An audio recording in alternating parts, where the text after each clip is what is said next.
Good afternoon, everyone, and welcome to City Light Film Series. I am Ahmed Shams, a member of City Light Film Series, and today I have the pleasure to introduce this film, Robert Bresson's L'Argent. This movie is his last one, his swan song, as we all might know already. The interesting fact behind this film is it shared the Best Director Award at Cannes in 1983 with another legendary filmmaker, Andrei Tarkovsky. And get this, it was presented by Orson Welles that time himself. So can you imagine that? Three absolute geniuses and giants of cinema up there on stage together. Isn't it interesting and fascinating? Bresson only made 13 films over 4 decades, but his style is so unique that he got its own name. It's called Bressonian, and he used non-actors mostly, kept the dialogue super plain, and skipped any fancy music scores. And when you see the shot, the images, they don't try to pretty things up. In my eyes, they just show life as it is. L'Argent, literal translation, as we know, it's money. It runs about an hour and a half, 1 hour, 25 minutes. And it's set in France. It grabs you not with big explosions, but or even wild plot twists. You might find it slow. But it unravels the story of a guy's life thrown off track by one fake bill.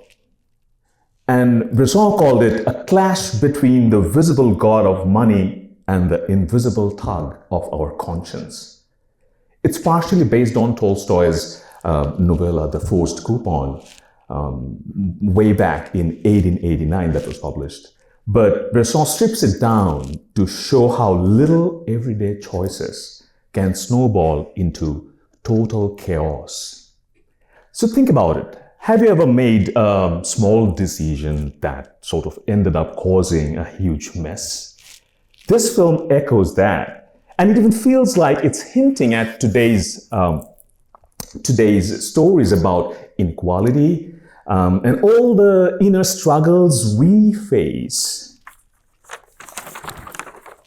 Some movies hit us as audience with non-stop action, but others, they whisper these sort of quiet truths that stick with you long after. L'Argent is one of those. It holds up a mirror to our lives, showing the invisible prisons we build around ourselves. It doesn't rush at all at anything in this film. It just piles up these small moments until the characters are pushed right to the edge without even realizing it. The story starts, as you would see soon, in this everyday world that's sort of swaying back and forth between normal and total disaster. A counterfeit banknote gets passed around innocently and boom. It kicks off a chain of lies and losses and sometimes even violence. But unlike those flashy crime thrillers traditionally that we see that make heists look cool or that sort of turn crooks into heroes, this one focuses on the ordinary stuff. A delivery guy we would see whose routine getting wrecked, a clerk's tiny betrayal, blowing up into something huge. The camera you'd see stays super close and flat, almost like not judging. Just watching hands, doors, faces that don't give much away but tells you something, tells you everything somehow. Time jumps around in this film without explaining. So you are left perhaps with this heavy sense of this was bound to happen as if. And when I was watching it first time, I watched closely at the hands in the film. They're everywhere, you'd see. You cannot skip it. He builds so much meaning from simple gestures, passing money, counting it, folding it, or refusing it. Objects get here as much attention as people. A shot might treat a bill, a door latch, or someone's cheek with the same neutral gaze. That's the genius of it. There's hardly any hierarchy, I would say, in its aesthetic composition. His realism is all about surfaces and textures. And we pick up on the ethics through how people interact with the physical world around them. Not with big speeches or with the attitude of preaching, not at all. The space in this film feels tight and precise too. Camera doesn't sweep around, it stays level, frames are still, movements get cut into these clean slices. So instead of a smooth pan, we might see cut here and there. And you would feel the gaps, I could feel the gaps, and time sticks to the present very much in this film. So things connect through certain echoes like doors, windows, as I just said, counters, or next transaction, rather than getting backstory of each characters. The whole thing drifts outward, starting with simple daily meals and then leaping to something bigger each time. It builds tension without any gimmicks, and it leaves you with this one big simple question that packs a punch, according to me. What does money really ask of us?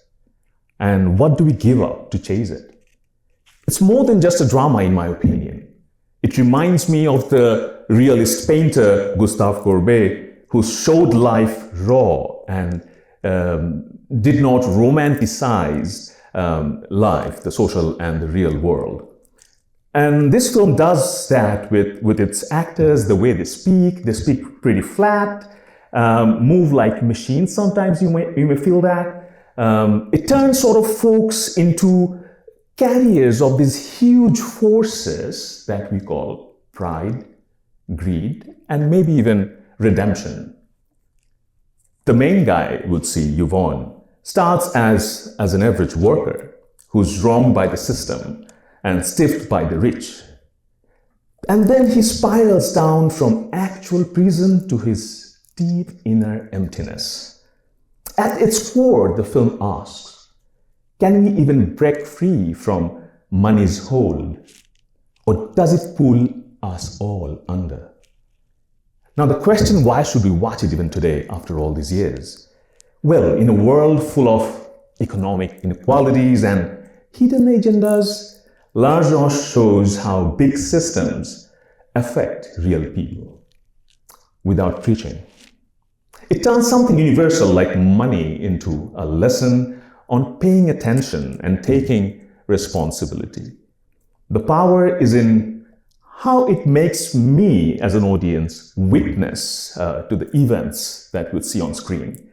It sort of challenges us not just to watch, but to question our own life. So settle in and let it get under your skin. That's how this film is filmed and framed. Thank you for being here today at the City Light Film Series, and it's time to roll the film. Thank you.